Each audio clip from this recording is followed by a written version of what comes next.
Russian forces continued offensive operations on November 4th along the Kupiansk-Svatove-Kremina line, but without clear results. The Ukrainian General Staff reports that the Russians unsuccessfully attempted to attack the areas of Stepovka, 9 kilometers northeast of Kupiansk, and Avdiivka, 21 kilometers southeast of Kupiansk in the Kharkiv Oblast.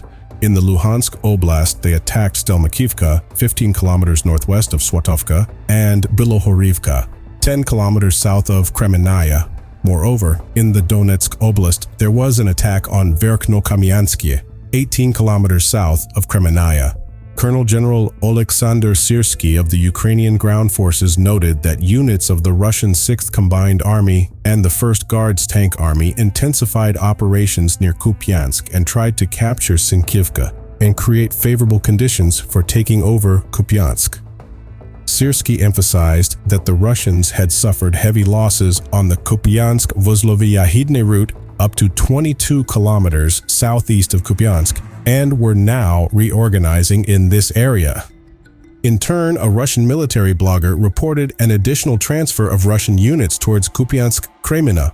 On the other hand, Russian sources claimed that, on November 4th, the Ukrainian side carried out ineffective attacks along the same Kupiansk-Svatove-Kremlin line. The Russian Ministry of Defense reported that their units repelled the Ukrainian attack near Sinkivka and north of Timkivka, 18 kilometers east of Kupiansk. Additionally, according to these reports, Russian forces repelled Ukrainian attacks in the area of Novoselevsky, 16 kilometers northwest of Swatov, and Krasnohorivka, 11 kilometers south of Kremlin.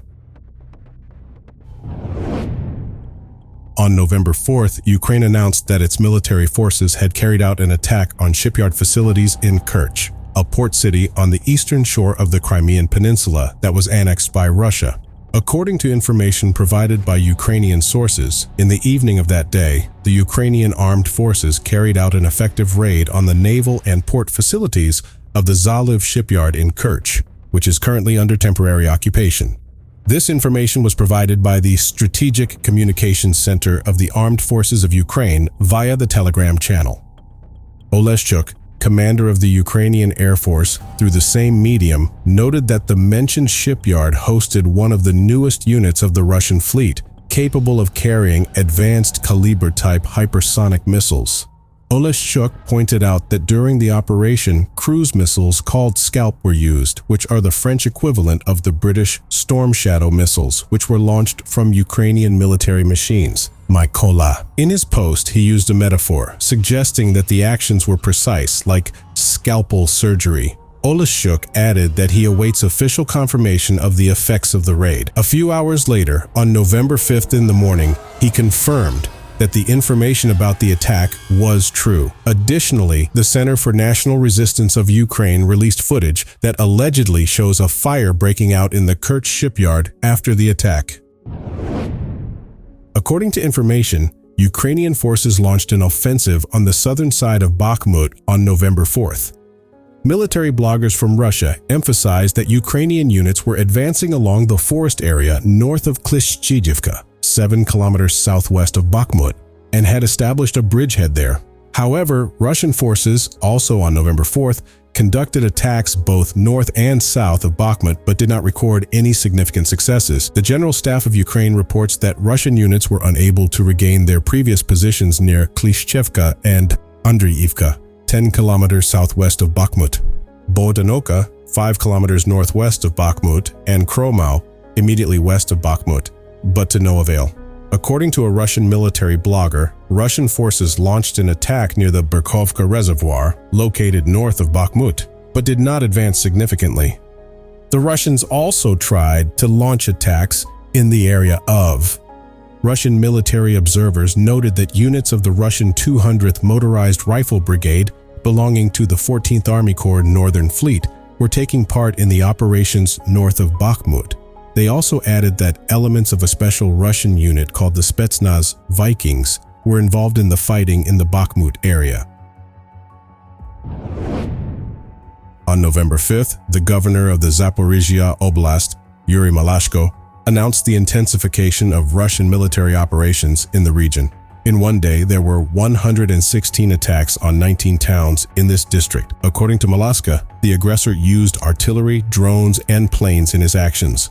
Despite the intensity of the attacks, no fatalities were reported, however. There were 18 reports of damage to residential buildings and infrastructure as a result of enemy operations. The governor did not provide detailed information on the type of infrastructure facilities damaged. Earlier, on November 4th, Malaska reported 9 wounded people, 4 men and 5 women, who suffered injuries as a result of a Russian rocket attack on the town of Siewierny. On the same day, the news portal Ukrainskaya Pravda, citing information obtained from the Ministry of Internal Affairs, reported that in another town of the Zaporizhzhia Oblast, during the ceremony of awarding decorations on the front line, more than 20 Ukrainian soldiers may have died as a result of the actions of the Russian armed forces. Additionally, on November 3rd, soldiers from the 128th Assault Brigade participated in the ceremony of awarding decorations on the occasion of the Missile and Artillery Day. On November 4th, Russian forces continued their operations in the Avdiivka area, making some progress. On November 3rd and 4th, geolocation data was released, indicating that Russian forces were moving towards the railway line near Stepovka, 8 kilometers northwest of Avdiivka, and around Krasnohorivka, 9 kilometers north of Avdiivka. Various Russian sources indicated consolidation and strengthening of positions along these railway lines. Novokalynowe. Other reports spoke of attacks directed towards Siewierny and intense fighting in the vicinity of the Carska Ochota restaurant. Official Ukrainian sources reported failures of Russian forces in various locations in the Avdiivka area. In reports related to the Kremlin, one could read about the activities of Russian forces in the areas of Spartak, Steppe, and Avdiivka. Beginning on November 4th, Ukrainian forces launched counterattacks in response to the Russian advance. Information from Russia suggested that their forces used the tunnels for surprise attacks and destruction of Ukrainian positions. The activities of a certain irregular Russian unit were also highlighted, which allegedly dug a tunnel and used it to detonate explosives near. Over the previous 3 weeks, Russian forces had suffered significant losses in armor. Estimates of the British Ministry of Defense indicated the loss of 200 armored vehicles by the Russians near Avdiivka. It was indicated that the effectiveness of Ukrainian modern anti-personnel weapons, mines, and precision artillery could have contributed to these losses. British military authorities suggest that the Russians may have changed tactics to more traditional fighting methods because of these losses. On November 4th, Ukrainian sources published a video showing an attack on a column of Russian armored vehicles in the Avdiivka area. During the latest hostilities, Russian troops carried out 9 air attacks on the territory of the Kherson Oblast, using a total of over 50 guided air bombs, as highlighted on November 5th in a statement by the Ukrainian armed forces. Although the exact location of all the attacks was not provided, the report shows that one of the facilities attacked was an educational facility. During the day, Ihor Klimenko, Minister of Internal Affairs of Ukraine, announced that one of the guided bombs had been dropped by the Russians on a rural educational facility in the town of Avdiivka in the Kherson Oblast. Fortunately, as Klimenko emphasized, no human casualties were reported. Nevertheless, in addition to the destroyed facility, 6 neighboring residential buildings were also damaged as a result of this raid. On November 4th, there was a clash between Russian and Ukrainian forces in the eastern areas of the Zaporizhzhia Oblast. Russian forces recorded some successes in gaining territory during this time. Geolocation information presented on November 3rd indicates a slight shift of Russian troops south to the town of Chervon, which is 6 kilometers southeast of Hulyapol. In turn, the Russian Ministry of Defense confirmed that their forces repelled an attempted Ukrainian attack in the Marfopol area, 5 kilometers southeast of Hulyapol.